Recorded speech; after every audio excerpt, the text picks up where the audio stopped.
तो RP study के YouTube channel पे आप सभी का स्वागत है। आज का रीट लेवल 1 का ये टॉपिक है एलसीएम। तो हम एलसीएम के बारे में पढ़ेंगे। तो अभी तक आपने चैनल को सब्सक्राइब नहीं किया तो ज़रूर सब्सक्राइब करें और गणित की पूरी तैयारी हमारे चैनल पे होगी। तो आराम से रहिए, तंदुरुस्त से रहिए और ध्यान से पढ़िए।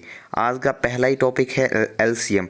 एलसीएम को हिंदी में कहते हैं लघुत्तम समापवर्तक, मतलब लसअप। लसअप है, लसअप, ठीक है। अब ये लसअप निकाला कैसे जाता है, इसके लिए हम पहले मतलब बेस क्लियर कर लेंगे। तो पहले हम लसअप निकालने का सामान्य तरीका गुणनखंड विधि से करेंगे। तो गुणनखंड विधि से करते हैं तो एक दो संख्या ले लेते हैं, जैसे 18 और 45 का एलसीएम हमें लेना है तो हम ले लेते हैं। तो इसके लिए बेहतर है कि हम दोनों को एक साथ ही ले लें, 18 और 45। देखो अब 18 में 3 का भाग जाता है, 45 में 3 का जाता है, सबको पता है। 1 18, 6 3 18 हो गए, और 4 में एक बार, और फिर हो गए 15 5 बार। अब किसका दोगे? अब देंगे फिर 3 का, यहाँ 2 यहाँ 5। अब इन दोनों में सेम संख्या का तो जा नहीं रहा है, इसलिए इन दोनों को कर दो गुणा। 5 दूनी 10, 10 तिये 30, और 30 तिये 30 तिये कितने होते हैं? 0 और 9। इसका एलसीएम 90 है। अब इसी का ही हम एचसीएफ निकाल देते हैं। एचसीएफ क्या होता है? महत्तम समापवर्तक। उसको भी निकालने की सबसे छोटी इकाई गुणनखंड विधि है, तो गुणनखंड विधि से निकालते हैं, और उसका भी निकालते हैं 18 और 45 का। तो 18 और 45 में सेम संख्या से भाग देंगे तो 3 का जाएगा, और इसमें 6 और इसमें 15 बार। अब इनमें भी 3 का जाएगा, और पीछे रह जाएगा 2 और 5। अब देखो दोनों में भाग जाए वे संख्या ही लेनी है, बाकी वाले छोड़ दो। तो यहाँ पे इन दोनों का जा रहा है, तो इन दोनों को ले लो। 3 गुणे 3 बराबर कितने? 9, ठीक है। अब इतना तो आपने ज़रूर पढ़ा होगा, ये तो मैंने जिनको नहीं आ रहा उनके लिए था। अब है सबसे इम्पोर्टेंट एलसीएम और एचसीएफ में संबंध। एलसीएम और एचसीएफ में क्या संबंध है? तो एलसीएम और एचसीएफ में ये संबंध है कि जो संख्याओं जिनका हम एलसीएम और एचसीएफ ले रहे हैं, यानी कि ए को बी से गुना करो और बराबर करो एलसीएम किसका? उन ए और बी का, और फिर उनसे गुना करो एचसीएफ को। देखो यहाँ ये सूत्र मिला। अब हम इसको प्रूफ भी कर लेते हैं, क्योंकि जो हमने पीछे किए थे वही ले लेते हैं। संख्या थी हमारी 18 और 45, तो ये लो 18 और ये लो 45। अब इन दोनों का एक में आया था 90, एक में आया था 9। 90 को कर दो 9 से गुना। अब देखो, अब इनको हम काट देते हैं, ये कट जाएगा नहीं कट जाएगा? अब देखो यहाँ पे तो 45 और 45 दूने 90। अब यहाँ 2 आ गया और यहाँ 1 आया, 1 को 18 से गुना किया 18 आ गया। अब ये लो 18 और 9 दूनी 18, हो गया प्रूफ।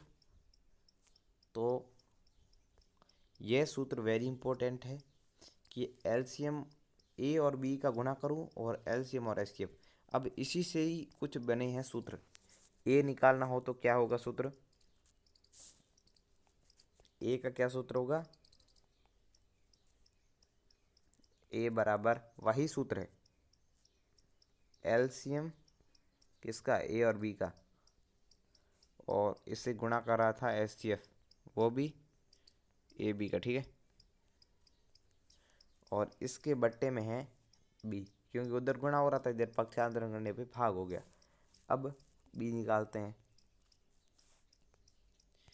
अब देखो बी के लिए क्या होगा, बी के लिए वो ए को उधर भेज दो, तो यहाँ पे एलसीएम गुणे एचसीएफ और बट्टे में ए, ये हो गया सिंपली। तो ये दो सूत्र हैं। अब आगे भाई क्या एलसीएम में निकालना पड़े तो क्या करें, तो ए को बी से गुणा करो और एचसीएफ का भाग दे दो। तीसरा आ जाए कि एचसीएफ निकालना हो तो एचसीएफ में भी वही ए को बी से गुणा करो और एलसीएम का भाग दे दो। अब आपके सामने 4 प्रश्न हैं और अब इनसे रिलेटेड हम क्वेश्चन करते हैं, ठीक है। और एक यूक्लिड विभाजन प्रमेय का होती है जिससे कि ये निकाल जाता, पर ये अपने सिलेबस में है नहीं तो पढ़ने का क्या मतलब, वो थोड़ी हार्ड होती है, उससे क्या करना पड़ेगा। अब अपन देखते हैं ध्यान से। अब प्रश्न आ रहे आपके सामने। तो यह रहा प्रश्न। प्रश्न क्या बोल रहा है कि 18 और 37 यानी कि ए बराबर 18 मान लो और बी बराबर 36 मान लो। अब इनका मसअप यानी एचसीएफ 18 है तो लसअप ज्ञात करो, यानी एलसीएम ज्ञात करना है, ठीक है। मैंने आपको एलसीएम का सूत्र बताया था, एलसीएम बराबर ए गुणे बी बटे एचसीएफ, ठीक है। तो अब एलसीएम को मान लो, एलसीएम को एलसीएम लिख लिया, ए और बी को गुणा किया 18 और 36 और एचसीएफ 18 है, तो से गया, ये से गया और एलसीएम बराबर कितने आ गए 36, ठीक है। ये सबसे आसान है आपके लिए, सबसे आसान। अब देखो एक और प्रश्न कर लेते हैं। तो ये आ गया प्रश्न 13 और 97 का लसअप ज्ञात करो, और मसअप कितना लसअप 97 दे रखा है और मसअप ज्ञात करना, मतलब ए बराबर 13, बी बराबर 97 और एलसीएम बराबर 97। तो निकालते हैं। एचसीएफ बराबर ए गुणे बी बटे एचसीएफ बटे एलसीएम। एचसीएफ बराबर 13 गुणे 97 बटे कितने बटे 97, 97 से 97 गया और एचसीएफ बराबर 13 है। अब थोड़ी इसकी जांच कर लेते हैं, मतलब गुणनखंड विधि से 13 और 97, इसमें सर्वप्रथम किसका भाग जाएगा, 13 का ही दे देते हैं। एचसीएफ निकालना है सबसे पहले, तो एक बार 13 सत्ते, मतलब एचसीएफ तो 13 हो गया और एलसीएम 7 हो गया। तो आज के वीडियो में इतना ही है, और कोई भी प्रश्न आपको नहीं आ रहा तो कमेंट में लिख लो, आपको जवाब ज़रूर मिल जाएगा। और यदि यहाँ नहीं मिलता तो हमारे टेलीग्राम चैनल पे जाइए, वहाँ पर आपको प्रश्न का जवाब 100% मिलेगा। और आपको कोई डाउट हो तो कमेंट में ज़रूर बताना। और यह है कि अगला जो वीडियो है वो सांख्यिकी भी आएगा, और सांख्यिकी में हम सबसे पहले पढ़ेंगे समांतर माध्य, ठीक है। तो पहले अवर्गीकृत आंकड़ों का समांतर माध्य, और फिर माध्यक और बहुलक, ये 3 तो पढ़ेंगे अवर्गीकृत आंकड़ों का, और फिर पढ़ेंगे वर्गीकृत आंकड़ों का, ठीक है।